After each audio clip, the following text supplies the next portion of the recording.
I'm Rob Licuria, Senior Editor at Gold Derby, here with Emer Harkin, Executive Producer Extraordinaire for MTV's The Challenge, the original reality competition series. Emer, I think it's really appropriate that we're talking to you today while you're in transit. You're basically in the middle of a challenge in real life, and thank you for making that happen while we have this conversation. I am so delighted to be chatting to you, and I'm so delighted to be here. I'm constantly on the move. I always make the joke, I'm like Carmen Sandiego. You never know where I am or what mode of transport you're going to find me. So I appreciate you accepting my office today. It's great to talk to you. Wonderful. Now, the Challenge Double Agents, I'm pretty sure, is the 36th season of this show. It's been going for almost as long as my whole life. And I'm pretending that I'm younger than I am. And it begs the question, how do you keep this show fresh and as innovative as possible after such a long time? You know, it's a task that is it's a heavy task every season. It's something that we approach with real with a real sensitivity. We've got a very loyal domestic and global audience, so it's very hard to just strike that balance between delivering what the audience wants and what the audience may not even realize they need. So whether it's from casting to the cinematic look of our show, mixing up the challenges, elevating the format, it's a very sort of complicated jigsaw puzzle, and one that we work tirelessly to really get right. But I think that what my focus every season when I start is to really just look back and see what's working, what we could do more of or less of, what really, because it's almost impossible to figure out how the cast are going to play our game. So just seeing what's going to catch them, what's unexpected, and really just sort of drawing from our own experience. But look, it's a joyous process, and we've got a great cast and crew who are always hungry for more. So it makes my job easy. Yeah, absolutely. When I spoke to James, your production designer, he was very clear that it's constantly trying to up the ante for him. Right. And he has such a massive part on the show because it's all about the look and the feel of the actual challenges and the narrative of the season. That upping the ante thing, though, I think that would put so much pressure on you as the producer, because you really just want to try to top what you did last season, and eventually you're just going to hit a ceiling, surely. Oh, look, I started with the franchise in season 17, and I think, we all had a tearful goodbye in season 19 and 20 and 21. And here we are at season 36, and we're still going. And, we're all just still inspired. We're all just still inspired by what we see when we film every day and every week. And it's the unexpected, it's the surprising. But yeah, we really do challenge ourselves across the board, whether it's production design, whether it's our stunts, our, the caliber of our games, like I say, the format development, our casting. It's just crucial that we never just rest on our laurels and just stick to a succinct recipe. We just don't do that on the challenge. We constantly try to mix it up and keep people guessing, and so far so good. It's working for now. Absolutely. So for people who aren't completely familiar, the show features this particular season alumni from all over TV competing against one another in various extreme challenges. To avoid elimination, they win a prize. I mean, that's a lot of reality shows to do that these days. By the way, you guys were the first. I don't know any reality show, though, that is as ambitious in terms of the season-long narrative and the challenges themselves. So tell me, when it comes time to ramp up production for a new season, is there ever that light bulb moment, or that moment where you think, how the hell are we going to pull this off? They come frequently, both in pre-production and when we're in production. But we just have such a trusted team. I have such faith in James, our production designer, Guy Norris and his team of stunt experts, Guy is from Australia also. They're the stunt team are behind, Mad Max, the Mad Max franchise, and we really have the best in the business. So I have full trust in our people and what they do and how they can execute. And I think, we just try to, keep raising the bar as much as we can, and shooting for the stars, and we seem to sort of deliver the undeliverable season after season, whether it's taking a plane, hanging a plane up in the sky, turning it around with people crawling out of the plane, dropping people into the coldest water on the planet and having them just sort of figure it out on the fly. It's a pretty crazy space that we work in, but it's pretty amazing, actually. Yeah, it is. I think one of the perks of your job actually would be the ability to go around the world and shoot on locations, really interesting ones. Like you just got to work in Iceland. That's one of my bucket list places to go. It sounds so exotic and remote. Talk us through that. Oh, look, it was a complete joy. Iceland is a magnificent country, and if you ever get the chance to go there, please, grab it with both arms. It's just an island unlike no other. I think it's so inspiring for anybody that travels there. We were really inspired by the geography, the topography, just the natural elements in Iceland, and we really drew inspiration from that and threaded that through our house, our illumination design, our games, our inspiration for all of our creatives. And I think that you can really see that this season. There were certain challenges that we figured out when we just got there, when we realized that, definitively the cleanest water, the clearest water on the planet is between these two tectonic plates in Iceland. And so we had the cast dive down in there and do this awesome challenge, and having the privilege to shoot in places like that otherwise are not on the beaten path, and that we would never have the opportunity to showcase to the world, is really a joy and a privilege for us. And it's something that we were so grateful for. So I'm curious then, we've touched on how upping the ante is certainly a thing. If you go from the desert or from Thailand and then you go into Iceland, what could possibly be next for you guys? Mars. It's like, yes. Could you? Honestly, but it's so funny. It's that's a bit, that's where we start. We basically, I'll open a map and I'll say, where have we gone? Where do we want to go? What world do we want to create? We want to create this cinematic, immersive world for our cast where they feel like they have been plucked away from their homeland and their home comforts, and they are in this new, unfamiliar, aspirational sort of location, and creating that world and that immersive experience for them is something that's really challenging and that's really exciting for me. But you're right, how many places does the world have to offer? I'm going to have to start getting creative. Yeah. We're ticking too many boxes. Yeah, I think Alien Homeworld would work, and you just have to find somewhere like Death Valley or something. But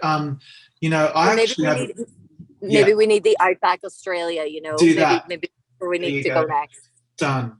My idea would be, if I was in your shoes, I'd be really pushing for a Hawaii episode where you just drink a lot of cocktails and if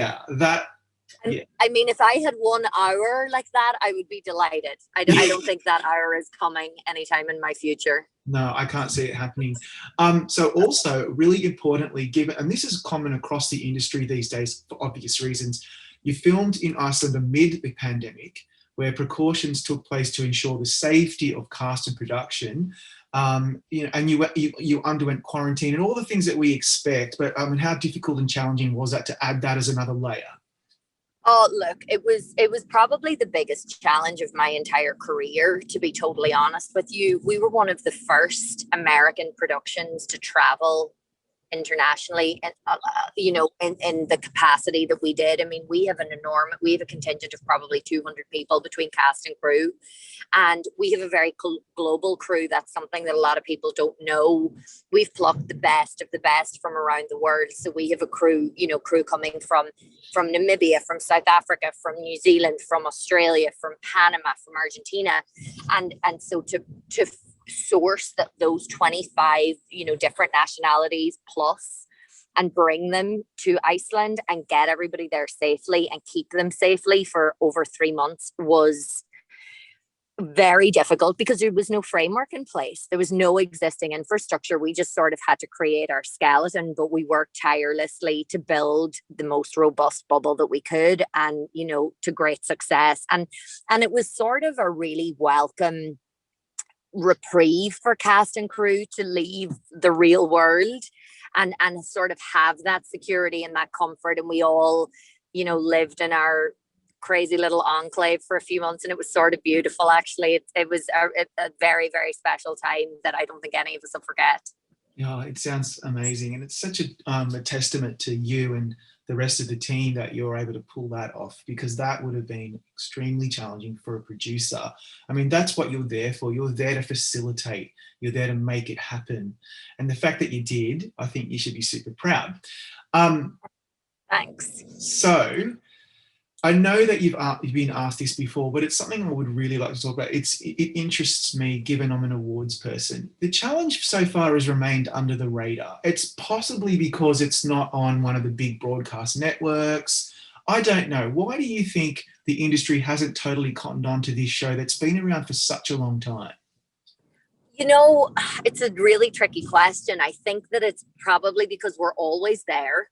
We're sort of like, we're the grandfather. We set the precedent. A lot of shows draw inspiration from the challenge, from our games to our formatting to our casting, like you mentioned. And I think that it's probably, the trusted stalwart that's just sort of always there. But I think that now is really our moment, because the challenge is seeing success and ratings and viewership in an incomparable manner, and we're just sort of on the constant ascent now, and it's really, really exciting to be on a more global stage now, and to have a more global audience, and to have cast who desperately want to come on our show from all facets of reality competition from around the world. And I think that particularly in the last year, when maybe a lot of other shows weren't able to go into production for one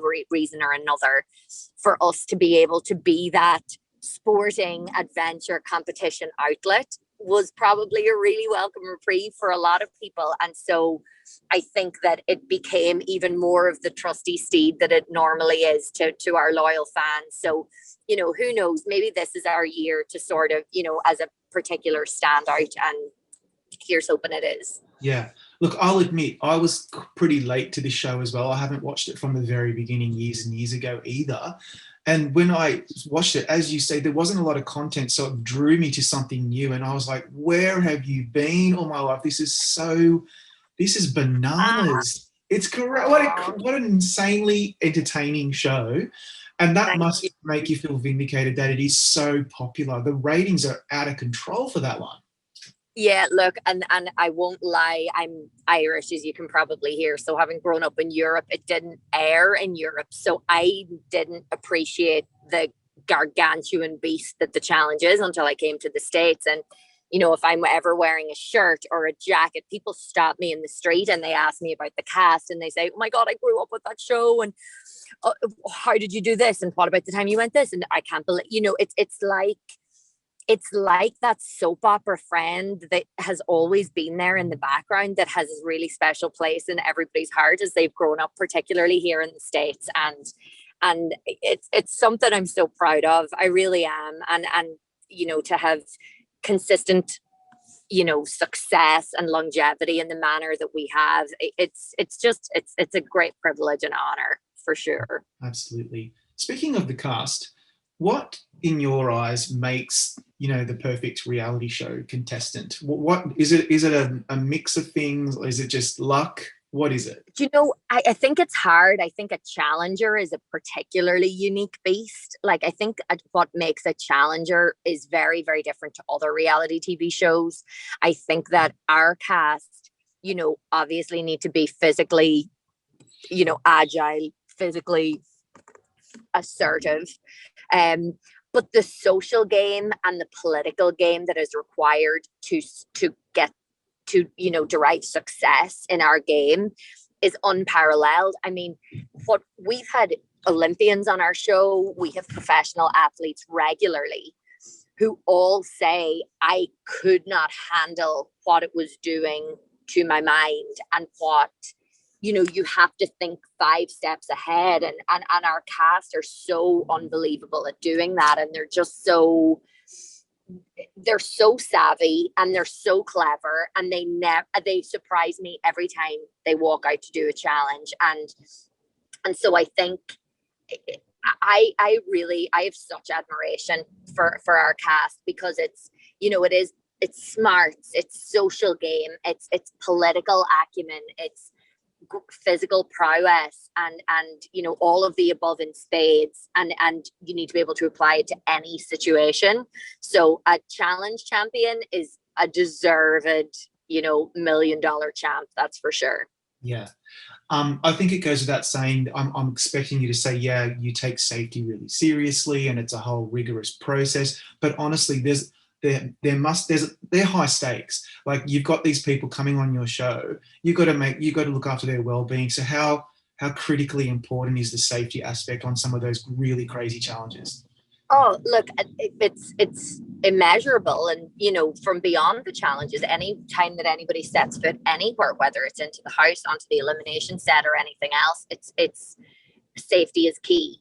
Safety supersedes absolutely everything on our show. And we rigorously test our challenges with, a cross section of challenge testers reflective of our cast members. So we'll have, testers of all different shapes and sizes playing the game in different configurations, so that we know how the game will play based on how, different people end up in different rounds, or how they're paired up, and so on and so forth. So we're largely prepared for any eventuality. But, again, the staffing of our safety team is so crucial to us, and it's something that will always be a top priority for us always, because what we do, it's really extreme. That what we do with these guys, it's legitimate stunt action, it's legitimate dangerous activity. And if everybody isn't listening and cognizant and being an ultimate professional every hour of the day, then we could have some serious mistakes. But we've been very fortunate to have a very skilled cast and crew who always listen very attentively, and are all are all there and committed to stay in as safe an environment as we can. After you just said all that, it sounds so exhausting, rewarding, but exhausting, because you've got your pre-production, your setups, your production, where you've got to be super cool. Then you've got to put it all together and make it entertaining. So look, on that note, congratulations on a really strong season. Good luck for your next season. And thank you for taking time between your challenge of driving across the country to speak to me today. I am thrilled to talk to you, and thank you so much for taking the time out for watching our show and for talking to me. It's a total pleasure.